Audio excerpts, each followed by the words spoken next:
What's going on, YouTube modeling community? Pappy here at West Georgia Rods and Customs. Want to give y'all a little update on the bill that I'm doing for the Rambler 69 appreciation group bill hosted by Jeff over at Jeff's Model Garage. Uh, when he announced that he was going to host a group bill for my friend Tom White, Rambler 69, I was like, yeah, count me in. Because when Tom speaks, everyone listens. I tell you, if you want to learn how to tips and techniques on building these just awesome looking little street rods right here, or anything else for all that matters, watch Tom's videos. Because I tell you what, he's a pillar of this community, but he's a pillar of wealth and knowledge about how to turn these kits into beautiful works of art like these right here, especially this one. I've seen both of them, but when it came time for me to jump in and start doing, I wanted to build a couple of street rods. Tom was there with everything that he knows about it and kind of guided me along the process to build some table worthy builds. And anytime I needed help, he was always there, and I really appreciate it. But when Jeff actually decided that he was going to do this for Tom, I was like, yep, count me in. So to no further ado, let me set this over here to this side. I'm going to show y'all what I decided that, you already seen the video earlier of what I was going to do. I kind of jumped ahead of the game. I actually didn't listen to all of Jeff's video, that the 31st of July was the start date. So I stopped what I was doing, and because I had just worked on it maybe a couple of hours, pulling parts, things like that. I showed everybody on a Friday night hangout what I was using, and then I think I got started the next day, and then finally Jeff was like, "Whoa, Pappy, throw the brakes on. It's not time." So this is why I'm posting this now, because I actually had to stop doing what I did because I got excited about it, about doing this group build for Tom. And but I want to show y'all after the Friday night hangout where I showed everybody what I was going to build and the pieces that I was starting to cut off, the sprues. Tom and I had a conversation later on that evening about the kit that I was going to use with this kit right here, as far as the Jimmy Flintstone 32 Ford 3-window chop top. I was going to use the old 32, the Revell kit. The number's 857605. That's the black box art 32 3-window, which is a beautiful kit. I started using it, and immediately Tom was like, "Whoa, whoa, whoa, Pappy, you may want to just stop right there, because nothing about the body that you're fixing to use from that Jimmy Flintstone fits on that frame. It does fit, but it doesn't fit good." He said, "You'll have better, you'll get a better model, you'll get a better finished model if you use the frame out of this." And that's what I did. I pulled one of the 29 Model A Roadsters out, and this kit comes with two frames, which one is a high boy. You can build this kit as a high boy, or you can use it as you can channel it and go over, take the body, which I'm going to show y'all that here in a minute. So I took the frame out of this, and I think I pulled the rear end and the front end axles and everything off of it. And I pulled the tires, not the tires, I pulled the wheels out, which I really like. I really do like these old Steely wheels with the beauty bands and the dog dish hubcaps. And I'm going to show y'all what I did with that. So let me take this away, and we'll show you what's going on. The first thing that I did when I pulled the let me get the frame over here. Whoa, drop the engine out of here. And I'm going to show y'all basically what all is entailed of what I wanted to do with this kit. We talked a little bit, and he said, take the 32 frame right here, and it fits perfectly. It fits very well. And I wanted to channel this frame over this Jimmy Flintstone body. And this is a great looking little body. If y'all have never used any types of resin bodies before, I highly recommend this. And I'll put a link to Jimmy Flintstone's page down at the bottom of this video. So, with that being said, what I did was I took that frame. I took you can use the actual body pan out of this kit right here. And Tom was generous enough to send me a Stacy David firewall, which I waited on it. He sent it to me. It's right here. But I'll show you what happened right here that I had to actually cease and desist using it. So I went ahead and there's a lot of things that had to fit correctly to get this frame to look like it was made for it. So the first thing that I wanted to do was get I figured out the engine that I wanted to go with. And I got one of the JPS Customs 572 blown engines.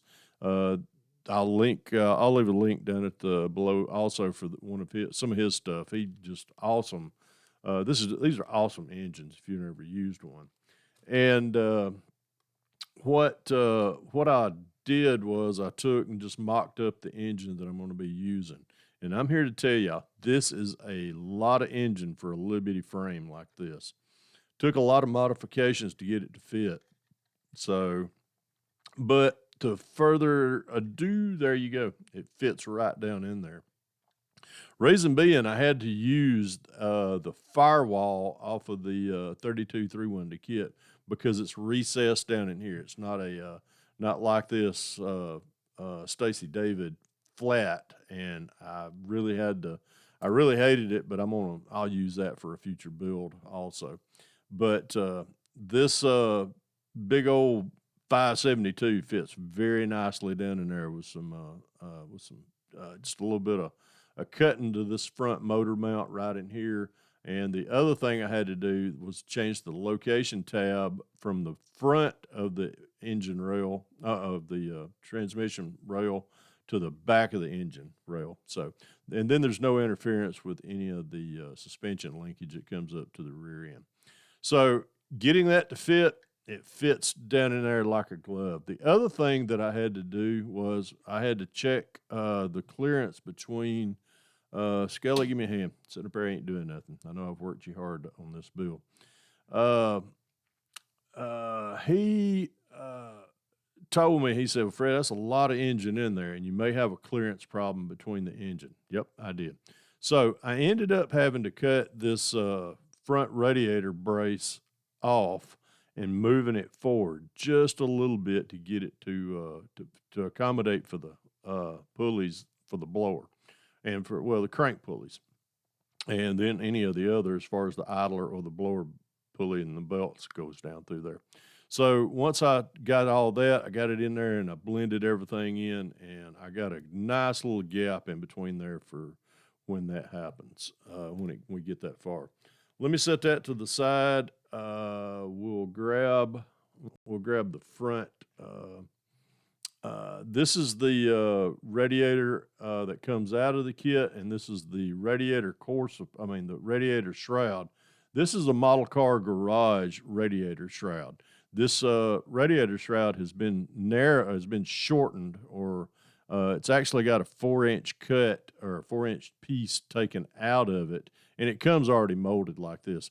But it's a 4-inch chopped shroud. So when you take once you glue everything in, that you don't have a big towering radiator shroud sticking up.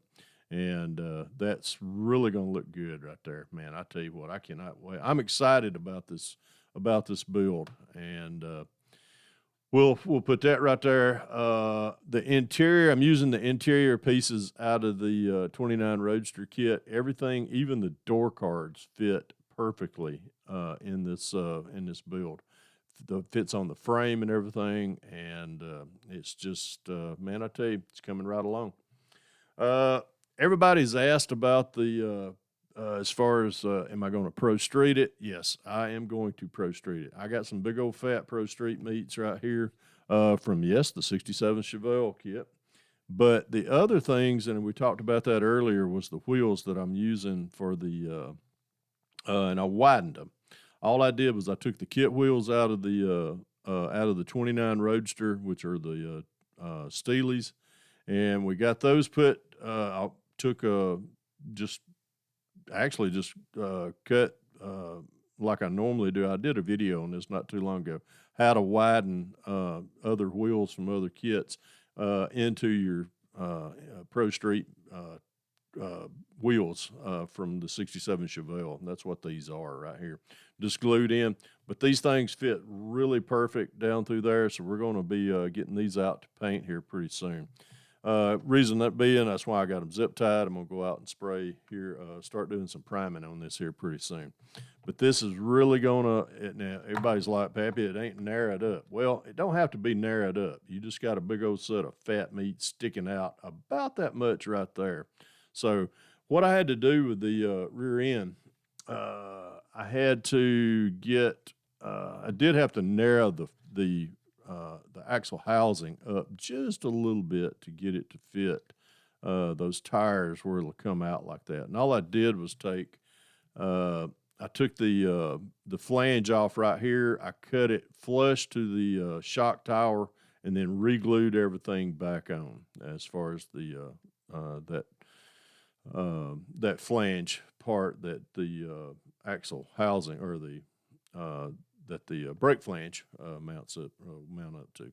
So we got a real good stance with that. We'll just be using all the stock suspension. It's going to have a mean stink eye stance when it's finished. So we took the axle from the front, and I'm going to de-chrome all of this. I'm going to take all this kit chrome off, and we're going to be spraying the AK super chrome on all the chrome pieces, so everything will get a little purple power bath here in a little bit, and all this chrome will be stripped off. I actually lowered this as well to get that stink eye stance. When I say stink eye stance, it's high in the front, low and scraping the weeds in the front. So we'll be getting that. We'll get that chromed up as well. What else we got that's going to be? Oh, another thing with the 572 that's going in there. One of the things that I kept looking at during the mock-up was I don't have any room for any exhaust that'll stay in between the frame rails. So what did I do? I went out and I found an old not actually funny car. I found an old Top Fuel dragster kit that I had. It was just bought one of the buyouts that I did on some kits, and I took the zoomies off of it, and I actually broke these, and I had to repair them. But we're going to be doing the zoomies coming out let's see if I can kind of get them mocked up. I'm working with a bum thumb today. But those will be coming out the sides right there. Man, that's got to tell you, that's going to look awesome. And these will get dipped in those will get dipped in the purple pine as well, and get the AK Super Chrome on it. Other little goodies, we're keeping the steel wheels in the front. Those are sitting over here. They're getting ready to be painted. Got some nice little skinnies for the front of it. Those will go on there for the front. What else we got? That's pretty much it. I don't see anything else lingering around. One thing that I do have, and I'm real excited, I always like to use these Parts by Parks Street Ride headlights. These are a set of polished aluminum headlights. They come with the clear lenses right here, and these always look awesome on the front ends of these. It don't look like that old kit chrome that comes with this kit. So, and everybody's probably asking, yeah, Pappy, what you gonna paint it? It's gonna be Pappy Red. People ask, and let's see if I can find it. I know because I just went to the hobby shop to get some of this. There we go. People ask me all the time, Pappy, what is the formula to Pappy Red? Well, I'll be glad to tell you. Nothing's a secret at my shop. If you ask, I'll tell you. The secret to Pappy Red is taking the Tamiya Fine Pink Surface Primer, first, spraying that over the body. Then once that's dry, everything's smooth. Apply coats of Tamiya TS49 Bright Red, and that's the formula. Then, of course, followed up by, two or three good coats of the TS13, and you got a nice paint job. So there's that's the formula to that. But all of this is coming along. Everything's fitting really nicely, so we're getting ready to start doing some priming on this, and hopefully in the next video, this thing will be in color, and y'all get a look at what's going on with it. So, but I'm gonna leave links down below for all the parts that I'm using as far as the Jimmy Flintstone resin body, the Parts by Parks. If you've never used those, these are awesome things to put in your to put on your builds. JPS Customs. I'm using one of his resin engines for this build, and the model car garage shroud and photo etch grill that goes on this. So, and I think that pretty much well rounds it out. And here's old Jimmy Flintstone's card right here that I forgot to show everyone. So stay tuned to episode update number 3, and you'll see this thing in paint. And I hope this video finds everyone well. And remember what I always say: if you can dream it, build it. God bless y'all. Happy out of here.